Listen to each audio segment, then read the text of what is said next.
Bom dia, família Zoe, graça e paz. Que prazer estar mais uma manhã com você para compartilhar da palavra do Senhor, para compartilhar de uma porção de algo que o Senhor está trazendo para alcançar os nossos corações, né? Bom dia, filhos maduros. E eu sei que eu posso me referir a vocês assim, porque uma das características do filho maduro é o coração ensinável. E nós temos estado aqui todas as manhãs desejosos de aprender algo, desejosos de ser ensinado. Então, eu sei que eu posso me referir a vocês como filhos maduros. Gostaria de aproveitar, antes de nós começarmos, para pedir algumas coisas a vocês. Eu sei que hoje eu não dou tantos avisos, porque já fica aqui embaixo toda a nossa programação diária, números de conta, para que você possa dar a sua oferta financeira, a sua contribuição financeira. Então tem todos esses avisos, mas eu gostaria ainda assim de pedir algo a você. Compartilha esse link, compartilha esse vídeo, sai avisando que o nosso devocional já vai começar. Se você está assistindo pela primeira vez e ainda não se inscreveu no nosso canal, se inscreve no canal, aproveita, já deixa o seu like, clica no sininho para que você seja notificado cada vez que nós venhamos a colocar um novo vídeo, cada vez que a gente esteja ao vivo, você já seja notificado. Eu tenho certeza de uma coisa, querido, vai ser bênção na sua vida, vai ser bênção na vida de todos aqueles com quem você compartilhar essa mensagem, esse vídeo, todo esse material. Na verdade, eu quero aproveitar e dizer a você, segue também a gente nas outras redes sociais. Nós estamos no Instagram e nós estamos no Facebook. Então, segue a gente nessas duas, se inscreve no nosso canal e eu tenho certeza que Deus tem uma palavra poderosa, uma palavra que vai abençoar a sua vida. Amém? Antes de nós orarmos, ou antes de nós começarmos, na verdade, eu gostaria de ter um tempo de oração. Porque eu sempre falo aqui com vocês, não interessa quanto tempo eu me debruço sobre esse texto, quanto eu me debruço sobre a palavra do Senhor, só tem uma pessoa que pode tomar essa palavra e aplicá-la ao seu coração de maneira tal que venha trazer uma mudança de vida. E essa pessoa é o Espírito Santo de Deus.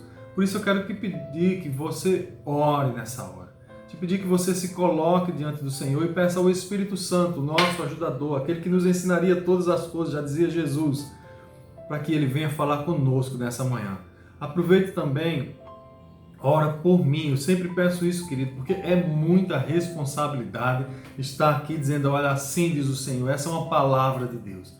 Eu sei que você está nessa expectativa de receber uma palavra de Deus, então imagina a responsabilidade que pesa sobre os nossos ombros cada vez que um de nós vem aqui compartilhar uma palavra, dizendo, é uma palavra de Deus. Então, ora por você, ora por mim, aproveita também, já vai colocando esse dia diante do Senhor. Eu vou orar junto, mas nessa hora se desvencilha de tudo, para tudo que você está fazendo, feche os seus olhos e vamos orar.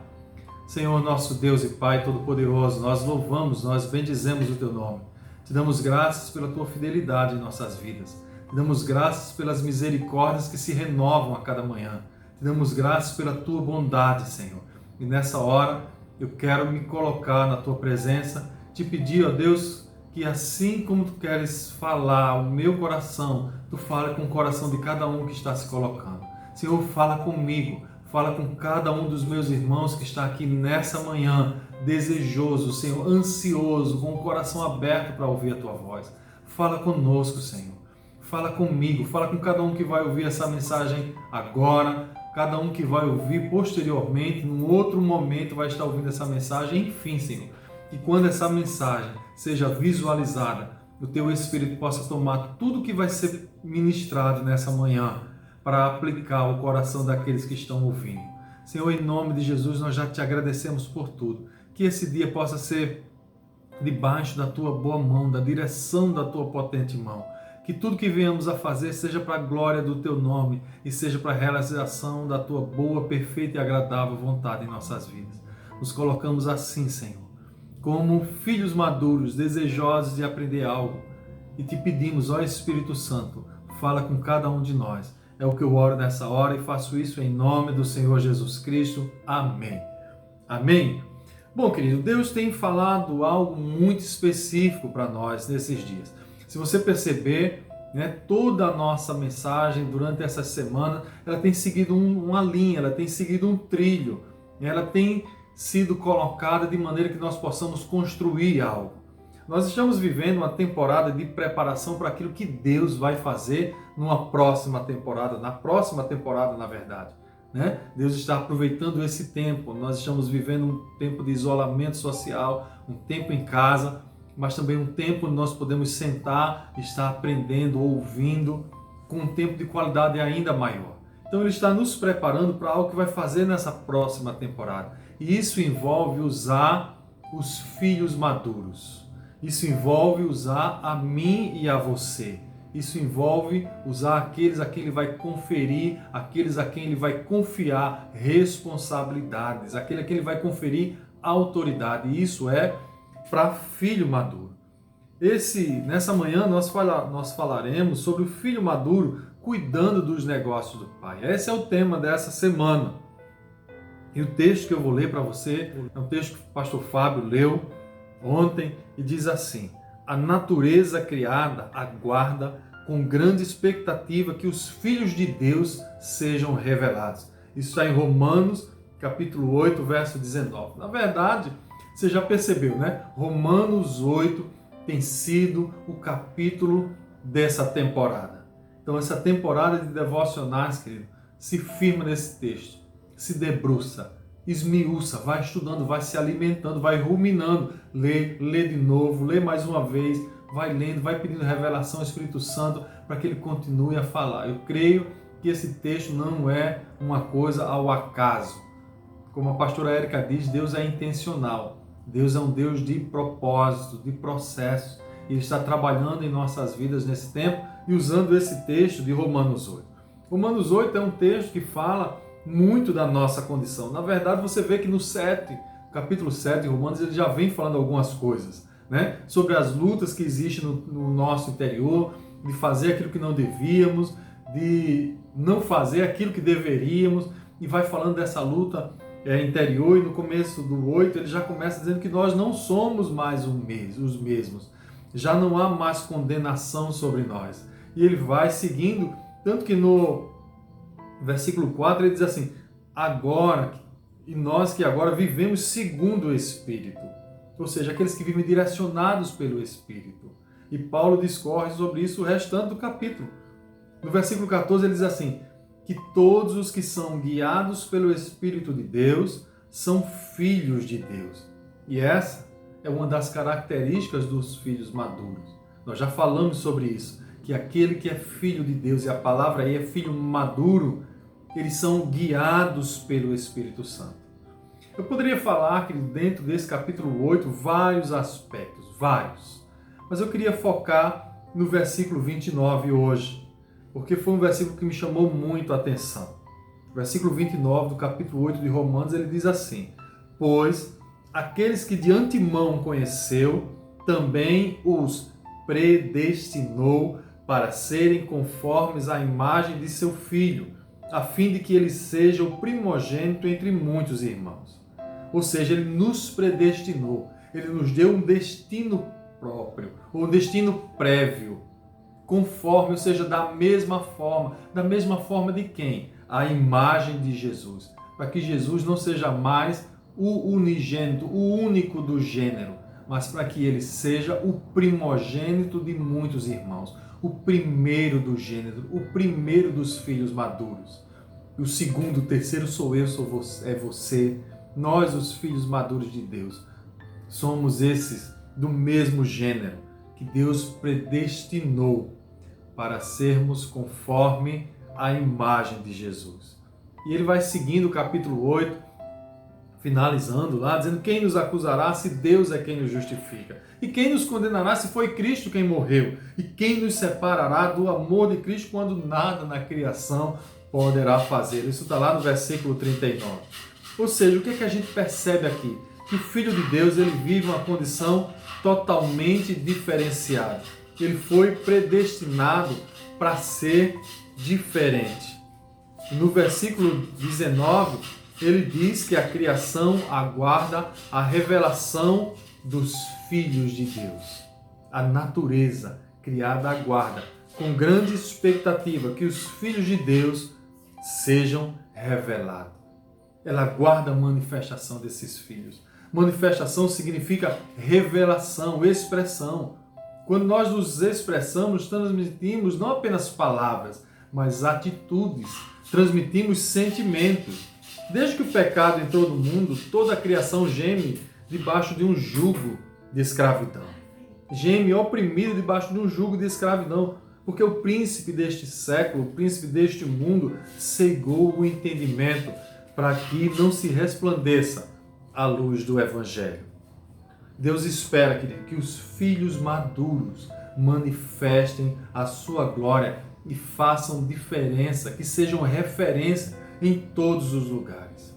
E isso não envolve ocupar cargos importantes, isso não envolve exercer funções de destaque. As nossas atitudes atrairão outros a Jesus. E aí vem uma pergunta para mim, uma pergunta para você. As pessoas estão sendo atraídas a Jesus por nossa causa? As pessoas têm sido atraídas a Jesus por nosso intermédio?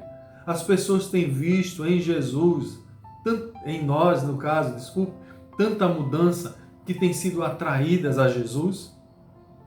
Essa já fica uma pergunta para você ficar aí meditando.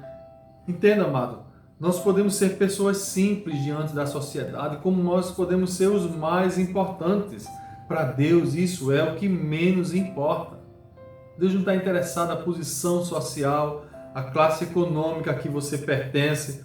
Na verdade, nas Escrituras, nós encontramos exemplos dignos de ser imitados. Exemplos que são um referencial do reino de Deus, onde quer que eles estivessem. E é isso que Deus quer para mim, é isso que Deus quer para você. Que nós venhamos a ser um referencial, independente da nossa situação, independente da nossa condição. E nas Escrituras, vários dos nossos exemplos são conhecidos. Vários, eu poderia citar aqui inúmeros.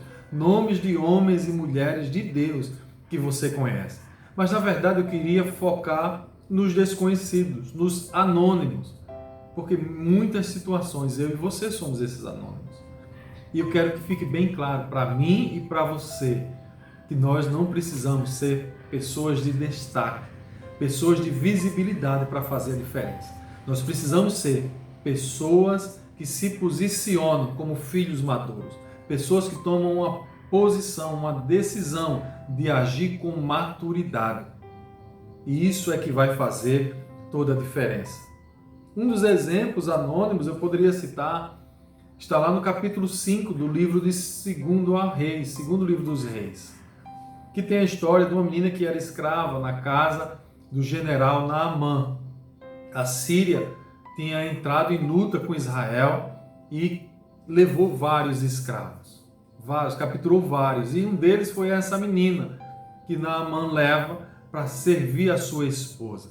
Essa menina, ela teria todas as desculpas possíveis para se revoltar, para ficar amargurada, para ser uma pessoa triste, desanimada com a vida, para se deprimir com toda aquela situação, para se angustiar com tudo aquilo, porque ela tem a sua vida, ela tem a sua família. De repente, um exército estrangeiro vem, ataca e leva escravos, e isso foi o que aconteceu com ela. No entanto, aquela menina, servindo na casa do general inimigo, percebe que ele estava com lepra. E ao saber disso, aquela menina que poderia ter desejado a morte, que poderia ter dito, porque para ela o general era um bandido, era o vilão da história, ela poderia ter dito, bandido bom é bandido morto, não é? Mas o que é que ela faz? Se ele, ainda diz assim, se o meu Senhor fosse a Samaria ver o profeta, ele seria curado. Aquela menina que tinha todos os motivos, todas as desculpas para ser alguém amargurada e revoltada, toma uma posição de filha madura, de ser luz num ambiente de escuridão, de ser luz num meio onde só havia inimigos. Ela decide ser luz. E não foi isso que Jesus disse a nosso respeito? Vocês são sal da terra, vocês são luz do mundo. Está em Mateus capítulo 5, o verso 13 e 14. Vocês são sal da terra, vocês têm que dar sabor, vocês têm que fazer a diferença. Vocês são luz, você tem que brilhar de uma maneira diferente. E esse é o meu chamado e esse é o seu. Por que é que eu estou falando nisso? Porque cuidar dos negócios do Pai envolve o serviço, eu falei sobre isso semana passada, mas envolve também proclamação da mensagem. Isso é cuidar dos negócios do Pai, cuidar da ampliação do reino, de proclamar a mensagem do reino. Por isso que eu usei essa menina, uma anônima, a Escritura não cita o nome dela. Se você virar a página da sua Bíblia e chegar ao capítulo 6 do mesmo livro de 2 Reis, você vai ver que a Síria cerca Samaria e o cerco durou bastante para causar uma grande fome. O que é que o exército fez? Ele cercou a cidade, ninguém entrava, ninguém saía e esperou que os recursos daquela cidade acabassem. Para você ter ideia, a fome era tal que aquelas homens, mulheres, crianças, aquela população estava comendo esterco de pombo e cabeça de jumento. Você consegue imaginar isso? A fome era tal que o desespero estava batendo. Eles estavam comendo cabeça de jumento e esterco de pombo. E cita inclusive o episódio de uma mãe que propõe a outra se alimentar do seu filho num dia e no outro da outra mãe. Então imagine o desespero que estava naquela cidade. E em meio a isso, em meio àquele cerco, havia 4 leprosos, que a Escritura também não diz o nome. 4 anônimos, que por serem leprosos não poderiam entrar na cidade, porque senão seriam apedrejados até a morte. Eles estavam numa situação que a gente costuma dizer, entre a cruz e a espada. Se entrasse na cidade, morreria. Se tentasse passar pelo arraial inimigo, também corria o risco de ser morto. Então o que é que eles decidem? E agora? Entra na cidade ou se aventura em meio ao arraial inimigo? Nesse meio tempo, Deus provoca um alarido no arraial do inimigo e faz com que todos eles batam em retirada. O desespero foi tão grande do inimigo que tudo ficou para trás. Eles simplesmente correram, abandonaram as barracas, as provisões, tudo ficou lá. E é nesse tempo que aqueles leprosos fogem daquela situação. E quando eles entram no arraial do inimigo, o que é que ele percebe? Que o inimigo tinha batido em retirada e deixado tudo para trás. E faz aquela festa, mano. Imagine as barracas repletas de riquezas, de mantimento, de suprimento. Então eles se alimentam em um, festejam na outra e sai aquela alegria. Que bom, que provisão! Que bênção de Deus, nesse tempo de isolamento social, o Senhor cuidando de nós, olha a bênção chegando, olha o cuidado, olha o pastoreamento, olha o ensino, tudo chegando, que bom! Mesmo em meio a essa situação difícil, o Senhor está sendo a nossa provisão, mesmo no meio do arraial do inimigo, Deus está sendo a nossa provisão. E eles começam a celebrar só pensando neles. Naquele momento, um deles cai em si, ou como a gente diz, cai a ficha, para e vê que não é justo fazer aquilo.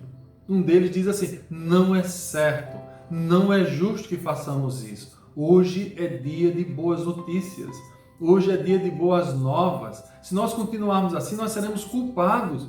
Vamos voltar e avisar o rei dessa situação. A cidade não sabia o que tinha acontecido, amado. Enquanto aqueles homens estavam lá no meio do arraial, festejando, comemorando a sua vitória pessoal, a cidade estava morrendo de fome. E um deles diz, não é justo, nós que temos recebido tanto, deixar que a cidade se afogue em meio ao cerco inimigo, que a cidade continue a morrer, que a cidade venha se alimentar, continuar se alimentando de esterco de pombo e cabeça de jumento. E não é isso que tem acontecido nos nossos dias? Não é assim que tem acontecido com a humanidade?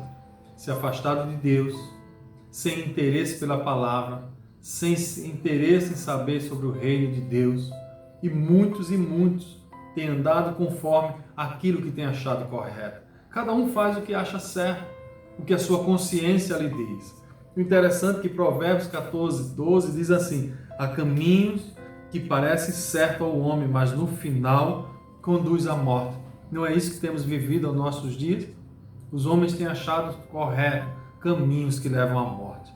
Entenda bem, querido, ignorância não é porta para o céu. Ninguém vai chegar no céu e ser considerado inocente porque não conhecia a palavra do Senhor, porque não buscou a Deus no tempo correto. Deus não vai olhar para ninguém e dizer, você não me conhecia? Então você não tem culpa do que fez, vem para cá.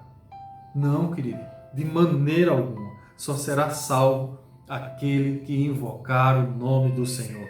É isso que Paulo diz em Romanos capítulo 10. Todo aquele que invocar o nome do Senhor será salvo. Todo aquele que invocar o nome do Senhor será salvo. Mas como, pois, invocarão aquele em quem não creram? E como crerão naquele de quem nunca ouviram falar? Romanos 10, versículo 13 e 14. A obra, amado, foi consumada. A Bíblia diz que Deus amou tanto o mundo que deu seu Filho unigênito. Ele sacrificou Jesus para redimir o homem, para tornar o homem condição de ser filho. Mas a palavra também diz que a todos o quanto o receberam, deu-lhes o poder de serem feitos filhos de Deus. O preço está pago. A conta foi paga, a obra foi consumada. Mas para ser filho de Deus é preciso receber a Jesus. E é essa mensagem que o mundo precisa conhecer. É essa mensagem que precisa ser proclamada. Nós, como filhos maduros que administram, que cuidam dos negócios do Pai, temos que aprender a ser servos, como Jesus foi, mas tem também que ser os proclamadores da mensagem. Eu e você fomos comissionados. Eu e você somos embaixadores do reino. Está lá em 2 Coríntios, capítulo 5, o verso 20. Nós somos, como diz Paulo, e que pastor Fábio citou aqui, ministros da reconciliação. Entenda bem, amado, anjos não irão assumir essa tarefa, a tarefa da proclamação. Essa tarefa é dos filhos e dos filhos maduros, a quem Deus vai conferir essa responsabilidade, vai conferir a autoridade para isso. Então precisamos nos posicionar como esses ministros, os ministros da reconciliação, aqueles que são servos, mas aqueles também que proclamam essa mensagem, porque o desejo do Pai, o desejo do Eterno é que nenhum homem se perca. E aqueles homens, quando viram aquilo, disseram, não é justo.